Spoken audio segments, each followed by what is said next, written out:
நீடாழி உலகத்து மறைநாளோடு 5 நிலை நிற்கவே வாடாத தவவாய்மை முனிராஜன் மாபாரதம் சொன்ன நான் ஏடாக மாமேறு விற்பாக வாங்கோர் எழுத்தாணிதன் கோடாக எழுதும் பிராணி பணிந்தன்பு கூர்வாமரோம். வணக்கத்திற்குரிய அன்பு நண்பர்களே, மகாபாரதம் கதையின் நாம் உள்ளே நுழைகிறோம். மகாபாரத துவக்கத்தின் போது நிகழ்வுகளை உங்களோடு நான் பகிர்ந்து கொள்ள ஆசைப்படுகிறேன். இந்த குருஜேத்த போர் முடிந்த பிறகு 40 ஆண்டு காலம் ஹஸ்தினாபுரத்தை ஆண்டார் தர்மர். அந்த 40 ஆண்டு காலம் சீரும் சிறப்புமாக ஆண்டு முடித்த பிறகு இந்த ஆட்சியில் குளறுபடி ஏற்படுகிறது. அதாவது கலி பிறந்து விடுகிறது. இந்த கலியுகத்தின் போது நாம் இங்கே ஆட்சி செய்வது உகந்ததல்ல என்று கிருஷ்ணன் கேட்க, கிருஷ்ணர் பகவான் சொல்லுவார், நீங்கள் துறவு போக வேண்டும். இந்த பூமியிலிருந்து நீங்கள் சொர்க்கலோகம் போக வேண்டும், வீடு பெற்று அடைய வேண்டும். ஆகையால் இந்த பூமியில் இனி இந்த ஹஸ்தினாபுரத்தை நீங்கள் ஆள வேண்டாம் என்று வனவாசம் மேற்கொள்ளுகின்றார்கள். தருமர் உடன் பிறந்த சகோதரர்களோடு வனவாசம் மேற்கொண்ட பிறகு இந்த நாட்டை யாரிடம் ஒப்பவிக்கலாம்? அப்படி ஒரு எண்ணம் வருகின்ற போது குருகுலத்தின் வாரிசாக கருதக்கூடிய அபிமன்யுனுடைய மகனான பரீட்சித்துவிடம் ஆட்சி ஒப்படைக்க வேண்டும். பரீட்சித்து எங்கு இருக்கிறான் என்றால், உத்தரையின் வயிற்றில் இருக்கிறான். உத்தரை யார் என்றால் அபிமன்யு மனைவி உத்தரை. அந்த உத்தரையின் வயிற்றில் இருக்கின்ற போது இந்த அஸ்வத்தாமன் கொலவரி கொண்டு உபபாண்டவர்களை எல்லாம் கொன்று குவித்து விடுகிறான். இந்த பஞ்சபாண்டவர் வம்சமே இருக்கக்கூடாது என்பதற்காக உத்தரையின் கருவில் இருக்கக்கூடிய அந்த பரீட்சித்துவை தன்னுடைய பிரம்ம அஸ்திரத்தால் தொடுத்து ஏவுகின்ற போது, ஏவுகணையாக அந்த வயிற்றில் சீறி பாய்கின்ற போது இந்த கிருஷ்ண பரமாத்மா தடுத்து நிறுத்துவார். தன்னுடைய சக்கராயத்தினால், அஸ்தத்தினால் அதை தடுத்து நிறுத்துகின்ற போது இந்த குழந்தை மூச்சு இல்லாமல் பூமியிலே பிறக்கின்ற பொழுது அதற்கு மூச்சியை கொடுத்து அதற்கு நல்வழியிட்டு அந்த குழந்தை வளர்கிறது. அந்த குழந்தை நாளொரு மேனியும் பொழுதொரு வண்ணமாக மிகவும் சீரும் சிறப்புமாக வாழ்ந்து கொண்டே வருகிறது. இந்த காலகட்டத்தில் தான் ஒரு சக்கரவர்த்தி எப்படி இருக்க வேண்டும், சக்கரவர்த்தி என்ற பட்டம் பெற வேண்டும் என்றால் யாகம் நடத்த வேண்டும். அந்த யாகம் என்னவென்றால் ராஜசுய யாகம். ராஜசுய என்பதை விட அஸ்வமேத யாகம் என்று சொல்வார்கள். நியாய சொல்ல அஸ்வமேத யாகத்தை நடத்தினால்தான் ஒரு சக்கரவர்த்தி என்கின்ற பட்டம் பெற வேண்டும். அப்படி இவன் அந்த யாகத்தை அஸ்வமேத யாகத்தை வளர்க்கின்ற போது எப்படி வளர்ப்பார்? ஏதோ 4 செங்கலை வைத்து விட்டு அதில் குச்சி போட்டு யாகம் வளர்ப்பதல்ல அந்த அஸ்வமேத யாகம் என்பது.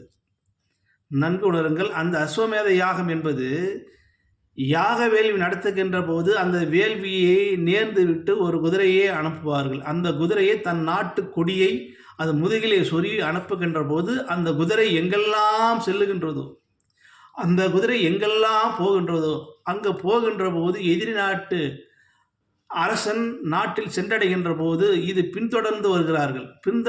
படையெடுத்து பின்தொடர்ந்து வரக்கூடியவர்கள் அந்த நாட்டை கைப்பற்றுவது தான் இந்த அஸ்வமேத யாகத்தின் கூற்று. அப்படி பல நாடுகளை 3 முறை இந்த பரிசுத்து அஸ்வமேத யாகத்தை நடத்துகின்றான். அப்படிப்பட்ட கீர்த்தியும் வல்லமையும் புகழும் பெற்றவன். அப்படி 3 முறை செய்கின்ற அந்த அஸ்வமேத யாகம் என்பது அப்படி பல நாடுகள் கொண்டு குவித்த பிறகு அந்த குதிரை வந்தால் அந்த குதிரையை வெட்டி இறைச்சியாக படைப்பார்களாம். இது அஸ்வமேத யாகத்தின் ஒரு வழியாக செய்யப்படுகின்ற அஸ்வமேத யாகம் என்றால் இப்படி தான் நடக்கும். இப்படி நடக்கின்ற போது 3 முறை இந்த அஸ்வமேத யாகத்தை நடத்தியவன் பரீட்சித்து. தன்னுடைய மூதாதையரான தருமரே ஒரே முறைதான் இந்த அஸ்வமேத யாகத்தை நடத்தினார். அதே ஒரு அயோத்தியாண்ட தசரனும் ஒரே முறைதான் சக்கரவர்த்தி பட்டம் பட்டம் கட்டி ஆள வேண்டும் என்பதற்காக ஒரே முறைதான் அவரும் அஸ்வமேத யாகத்தை நடத்தினார். இவன் தான் 3 முறை நடத்தி விட்டோம், தன்னுடைய வீர பராகரம் பெரியது, நான் உலகையே ஆட்டி ஆளக்கூடியவன் என்ற அகங்காரம் அவனிடம் வளர்ந்து விட்டது. ஒரு மனிதனுக்கு அகங்காரம் இருந்தால் அவன் அழிவு நிச்சயம். அந்த அகங்காரத்தை விட்டொழிக்க வேண்டும். பதவி வரும்போது பணிவு வர வேண்டும் சொல்வார்கள். இவனுக்கு அந்த யாகத்தினால் வந்த நன்மையினால் அகங்காரம் வந்து விடுகிறது. அகங்காரம் வந்த அவன் ஒரு நாள் காட்டிற்கு வேட்டையாடச் செல்கின்றான். வேட்டையாடுகின்ற போது வேட்டையின் களைப்பில் கடைசியாக ஒரு மானை துரத்துகின்றான். அந்த மானு ஓடி ஓடி எங்கு ஓடியதோ என்று தெரியவில்லை. அச்சமயத்தில்தான் சவிகர் என்பவர் பர்ணசாலை அமைத்து அதன் மேல் அமர்ந்து அனுதினமும் சிவபெருமானை வழங்கக்கூடியவர். சிவபெருமான் அலாதி அன்பு கொண்டு தன்னுடைய உடல் பொருள் ஆவிகளை இரண்டல கலந்து இறைவன் மீது வைத்து கொண்டிருப்பார். மனம் என்பதும் ஆன்மா என்பதும் இரண்டரை இறைவன் மீது கொண்டாலும் பூமியில் இந்த உடல் இருக்கிறதே தவிர மனம் இறைவனோடு தான் இருக்கிறது. இதை அறியாத இந்த பரிசித்து இந்த மான் போன வேட்டை, மான் போன இடமெல்லாம் தெரியும், இந்த பர்ணசாலை அமைத்திருக்கக்கூடிய சபிகரிடம் கேட்டால் தெரியும் என்று அந்த சபிகர் முனிவரிடம் போய் கேட்பார்.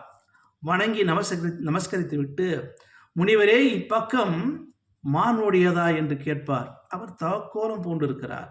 யாதும் அறியாமலும் இவ்வுலகை அறியாமலும் சிவன் மீது அன்பு கொண்டவரும் சிவன் மீதே சதா உள்ளொர இறைவன் மீது கொண்டிருக்கக்கூடிய அவரை கொச்சைப்படுத்துகின்றான்.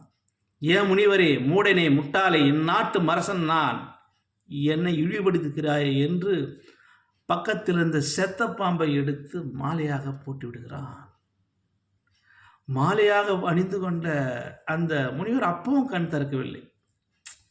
சரி, அங்கிருந்து தன்னுடைய சேனைகளோடு நாடு திரும்பி விடுகிறான். அங்கே இந்த சுகருடைய, அதாவது சபிகருடைய மகன் வருகிறான், சிரிங்கி என்ற பெயர். அந்த சிரிங்கி வந்து பார்ப்பான், தன் தந்தை மீது எவன் ஒருவன் பாம்பை போட்டு சொல்லியிருக்கின்றானே என்று தன்னுடைய ஞான திஸ்ரிகளால் பார்க்கின்ற போது, ஒரு பேரரசன் இழிநிலை செய்து விட்டானா, இப்படி தன் தந்தை மீது பாம்பை போட்டுவிட்டு அநீதியை செய்து விட்டானா, அவமானத்தை ஏற்படுத்தி கொந்தளித்து கோபப்பட்டு சாபமிடுகிறான்.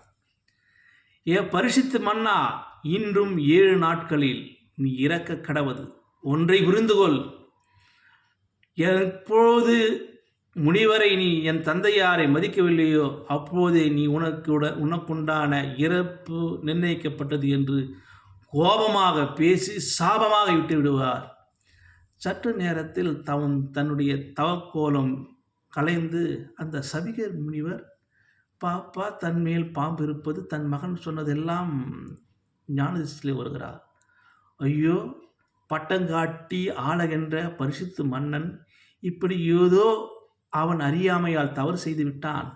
என்ன என்று இந்த சாபத்தை மாற்றி அமைக்க முடியுமா? அமைக்க முடியாது என்று அந்த பரிசுத்த மன்னருக்கு இந்த சபிக தூது அனுப்புவார். இது போன்ற 7 நாட்களில் இறக்க கடவது நீங்கள். ஆகையால் ஏதாவது முக்தி நிலையை அடைவதற்கான மார்க்கத்தை நீங்கள் எடுத்துக்கொள்ளுங்கள் என்றார்.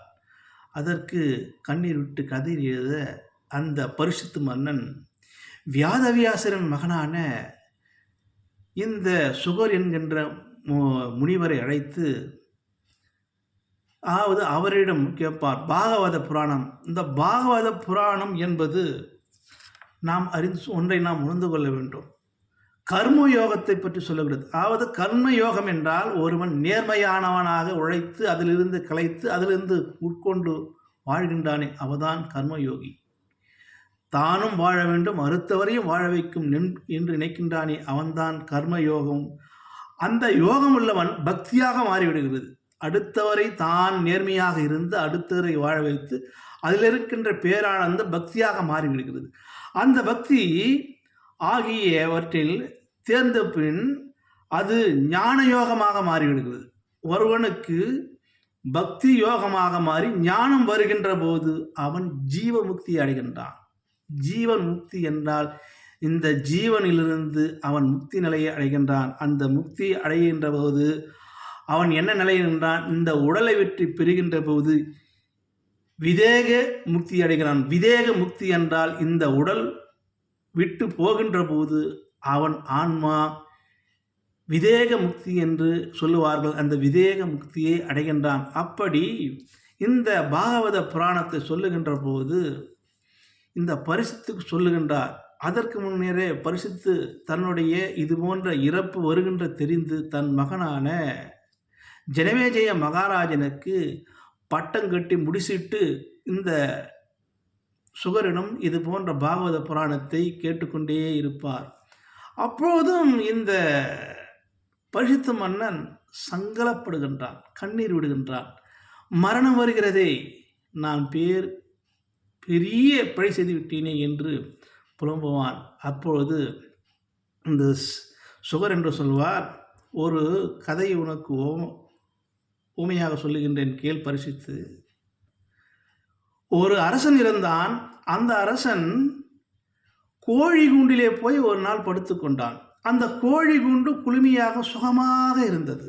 அங்கே உறங்கினான். மீண்டும் ஒரு நாள் அந்த கோழி குண்டிலே சுகமாக இருக்க நினைக்கின்றான். அந்த சுகம் என்பது கூண்டிலே மீண்டும் இருக்கின்றான். ஆனால் அந்த சுகத்தை விட்டு அவனால் வரவில்லை. ஏன் என்று சொன்னார், உன்னுடைய கூண்டாகப்பட்டது, உன்னுடைய கூடு என்பது உடல். அந்த கூட்டிலே நீ இருக்க ஆசைப்படுகின்றாய். அந்த கூடிலிட்டு வா, கூட்டை விட்டு வெளிவா. இந்த கூடு என்பது ஒரு தங்குகின்ற உறங்குகின்ற இடம்தான் இந்த உடலாகப்பட்டது. ஆகையால் இந்த உடலின் மீது ஆசை வைக்காதே. ஆசை விட்டு ஒழித்து ஞானத்தை உணரு, பக்தியை அறிந்து சிவனை போற்று, சிவநாமங்களை சொன்று நீ முக்தி நிலை அடைவாய் என்று அவர் 7ஆம் நாளில் பாம்பு கடிக்கு தர்ஷன் என்கின்ற பாம்பு கடிக்கின்றது. தர்ஷன் என்கின்ற பாம்பு கடித்து இறந்து போகிறது. இறந்த செய்தி இந்த ஜனமேஜய மகாராஜனுக்கு செவி செல்லுகின்றது. தன்னுடைய தந்தை இறந்து விட்டார், இது போன்ற பட்டம் கட்டி ஆண்ட பிறகு 7 நாளில் இப்படி அவருக்கு இழிவுநிலை வந்து விட்டதா? என் தந்தை இறப்பதற்கு தட்சன் நாகம் காரணமா? சரி, தன்னுடைய நண்பனான உத்தரங்கனை அழைக்கின்றான். இதற்கு என்ன செய்ய வேண்டும்? விடக்கூடாது, அவனை நான் பழி தீர்ப்பேன் என்று உத்தரங்கனும் ஏன் மல்லுக்கட்டி நிற்கின்றான் என்றான். உத்தரங்கனும் இந்த ஜனமேஜய மகாராஜனும் பௌசிகனும் 3 பேரும் நண்பர்கள், குருகுலத்தில் படித்தவர்கள். இந்த குருகுலத்தில் படித்துவிட்டு உத்தரங்கன் வெளியே வருகின்ற போது, குருகுல வாழ்க்கை விட்டு வெளியே வருகின்ற போது குரு காணிக்கா குருவுடன் கேட்பான். குரு சொல்லுவார், உத்தரங்கா, என்னுடைய மனைவிக்கு என்ன ஆசைப்படுகின்றாலோ அதை நீ குரு காணிக்கையாக செலுத்திவிட்டு போகலாம் என்று சொல்வார். சரி, அதற்கு உடன்பட்டு அந்த குரு மனைவியிடம் சென்று உத்தரங்கன் கேட்பான், தாயே, தாங்கள் என்ன ஆசைப்படுகிறீர்களோ அதற்கு உடன்பட்டு நான் பெற்றுத் தருகிறேன். அதற்கு பக்கத்து நாட்டில் இருக்கின்ற பூசிகன் என்கின்ற மன்னன் இருக்கின்றான். அந்த மன்னனின் மனைவி ராணியிடம் சென்று காதில் அணிந்திருக்கின்ற அந்த கம்பளை நீ யாசகமாக பெற்றுவாய், எனக்கு தந்தால் போதும், அது 4 நாளில் நடைபெற வேண்டும். சரி, அதன் உடன்பட்டு அந்த உத்தரங்கனும் செல்லுகின்றான். தன்னுடைய நண்பனான போசிகனிடம் சென்று வணங்கி, நான் உன்னிடம் நண்பா, நீ எனக்கு பரிசாக அளிக்க, நான் பிச்சையாக கேட்கின்றேன், யாசகமாக கேட்கின்றேன். எனக்கு நீ கம்பளை கொடு, நான் குருதட்சிணையாக குரு பிரானின் மனைவியருக்கு சென்று சொல்லி எதை கொடுத்து விடுகிறேன் என்று சொல்லுகின்ற போது அதற்கு உடன்பட்ட போசிகனும் தன் மனைவியிடம் போய் கேள் என்பார். அந்த போசிகனிடம் மனைவியிடம் சென்று இந்த உத்தரங்கன் கேட்கின்ற போது அந்த போசிகன் மனைவி சொல்லுவாள், ராணி, உத்தரங்கா, இந்த கம்பலை நான் கொடுக்கின்றேன், ஆனால் அது மிகவும் எச்சரிக்கையாக எடுத்து போய் சென்று உன்னுடைய குரு மனைவியிடம் கொண்டு போய் செலுத்திவிடு.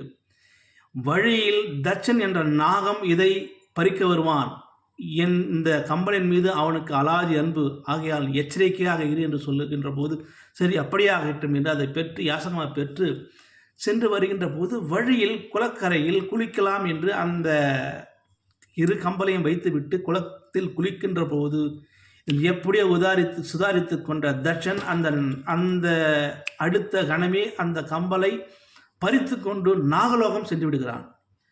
திடுக்கிட்டு பார்த்த கம்பளி இல்லை என்று. இது யார் என்றால் தட்சன் என்பது அறிந்த அந்த உத்தரங்கன் உடனடியாக அந்த நாகலோகம் சென்று அவனிடம் போராடி பெற்று மீண்டும் 4 நாட்களில் தன்னுடைய குருவின் மனைவியிடம் அந்த கம்பளை ஒப்புவிக்கின்றான்.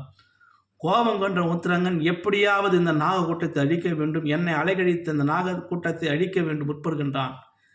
அப்படி இருவருமாக 7 நாளில் தந்தை இருந்தால் அதே 7 நாளில் அந்த தட்சன் அழிய வேண்டும் என்று யாகம் நடத்துகின்ற போது, யாகம் நடத்த வேளையில் பல பாம்புகள் வந்து எழுகிறது. மிக மிக கொடூரமான விஷம் தன்மையுள்ள பாம்புகள் எல்லாம் வந்து வந்து அலப்பறித்து ஐயோ அம்மா என்று இந்த விண்ணுலகமே அதிருகின்ற அளவுக்கு பல கொடிய பாம்புகள் விஷ நிறைந்த பாம்புகள் எல்லாம் விழுகின்ற போது, அப்போது இந்த தசனுடைய தங்கையின் மகன் ஆசிகனால் சிவபெருமான் ஆசி பெற்று அந்த ஓமகுண்டத்தில் தடுத்து நிறுத்தப்படுகிறது.